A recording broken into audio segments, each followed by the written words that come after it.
بسم اللہ الرحمن الرحیم۔ کیا سونے کے بعد بھی حضور صلی اللہ علیہ وسلم کا وضو نہیں ٹوٹتا تھا؟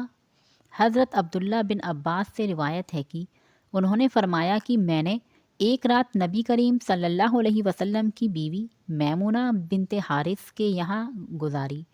آپ صلی اللہ علیہ وسلم نے عشاء کی نماز مسجد میں ادا کی، پھر اپنے گھر تشریف لائے اور 4 رکعتیں پڑھ کر سو گئے، پھر جاگے اور پھر نماز پڑھنے لگے۔ میں بھی آپ کی بائیں طرف نماز پڑھنے کے لیے کھڑا ہو گیا، 5 رکعتیں پڑھیں، اس کے بعد 2 رکعت سنتیں فجر کی ادا کیں، پھر سو گئے، یہاں تک کہ میں نے آپ صلی اللہ علیہ وسلم کے کھرانٹے بھرنے کی آوازیں سنیں۔ پھر صبح کی نماز کے لیے باہر تشریف لے گئے۔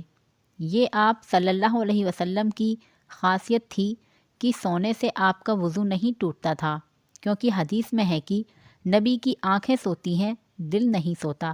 بے شک بخاری حدیث۔ Like, share, subscribe and comments. Thanks for watching.